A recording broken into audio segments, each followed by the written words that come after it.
Assalamualaikum warahmatullahi wabarakatuh, teman-teman. Kami dari kelompok 8 akan membahas tentang sosiologi komunikasi nih. Kita akan mengupas tentang apa saja dalam sosiologi komunikasi ini. Akan kita bahas semenarik mungkin tentang sosiologi komunikasi ini. Dengan aku sendiri, moderatornya, atau Ela Abdul Haq. Tapi aku nggak sendiri nih, ada teman-temanku. Ada Kak Elvina. Saya dong Kak Elvina. Hai, Terus ada Kak Rahma. Hai Kak Rahma. Hai, Terus ada juga Kak Afni. Say hi juga Kak Afni. Hai. Nggak perlu panjang lebar ya. Kita tanya langsung ke Kak Elvina. Kak Elvina, sebenarnya apa itu sosiologi komunikasi sama berasal dari mana sih awal mula sosiologi komunikasi itu sendiri? Bisa dijelasin dong Kak? ya. Jadi kita kenalan dulu apa sih sosiologi itu? Kata sosiologi berasal dari kata sofi, yaitu bercocok tanam atau bertanam. Kemudian berkembang menjadi sosius dalam bahasa Latin yang berarti teman, kawan. Kemudian berkembang menjadi kata sosial, artinya berteman atau berserikat.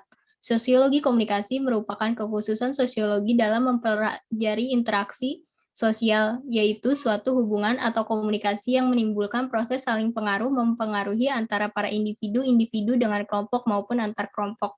Berasal dari mana sih awal mula sosiologi komunikasi? Awal mula sosiologi komunikasi ini bermula dari akar tradisi pemikiran Karl Marx, di mana Karl Marx sendiri sebagai pendiri sosiologi yang beraliran Jerman. Gagasan awal dari Marx ini tidak pernah terlepas dari pemikiran-pemikiran Hegel. Hegel memiliki pengaruh yang sangat kuat terhadap Marx muda, sehingga menjadi seorang yang idealis, bukan materialisme. Kemudian Marx tua menjadi materialisme karena sebuah pengalaman pribadi manusia yang dalam prosesnya dengan konteks sosial yang dialami sendiri. Dari penjelasannya Kak Elvina, sosiologi komunikasi ini menarik banget ya. Apalagi mengambil ideologi dari Karl Marx yang mengubah cara pandangnya dari sisi idealis ke materialis ya. Iya. Langsung kita ke pertanyaan kedua, langsung ke Kak Afni. Siapa sih Karl Marx itu? Bisa dijelasin dong. Nah, Karl Marx ini merupakan salah satu tokoh sosiologi asal Jerman yang sangat mewarnai sejarah perubahan dunia pada abad ke-19. Beliau lahir pada tanggal 5 Mei 1818 dan meninggal pada tanggal 14 Maret 1883 di usianya yang ke-64 tahun.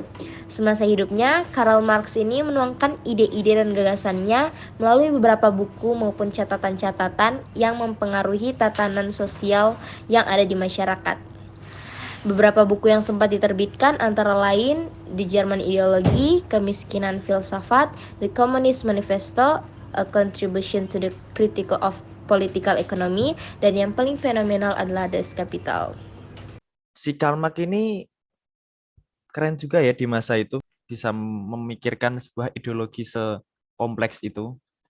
Kita lanjut aja ke Kak Rahma di pertanyaan ketiga. Aku mau tanya nih Kak, apa aja sih pemikiran dari Karl Marx ini? Oke, jadi awalnya ini Karl Marx dia menemukan kelas sosial dalam masyarakat. Kemudian kelas sosial tersebut terbagi menjadi dua kelas, yaitu borjuis dan proletariat.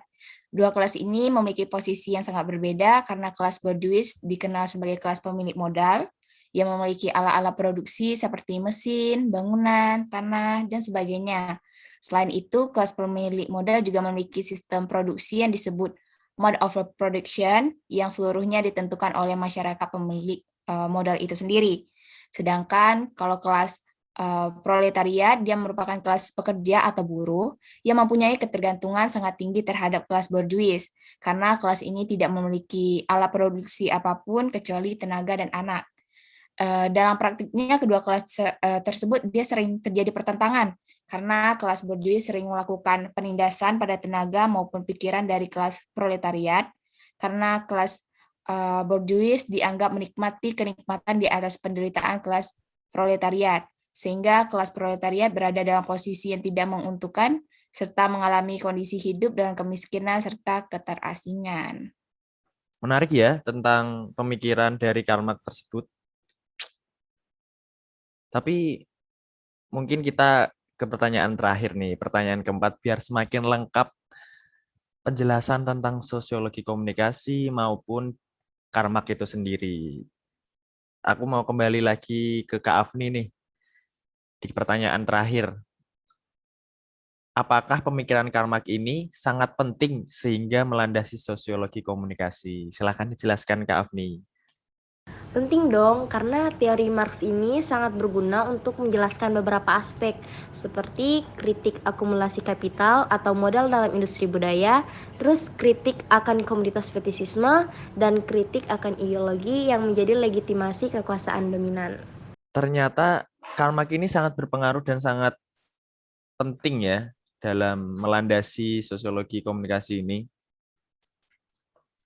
Kayaknya aku cukupin dari sekarang ya. Mungkin teman-teman, makasih udah mau dengerin pembahasan tentang sosiologi komunikasi dari kelompok 8, dari kelompok kami. Kalau ada salah-salah kata, mohon maaf. Wassalamualaikum warahmatullahi wabarakatuh.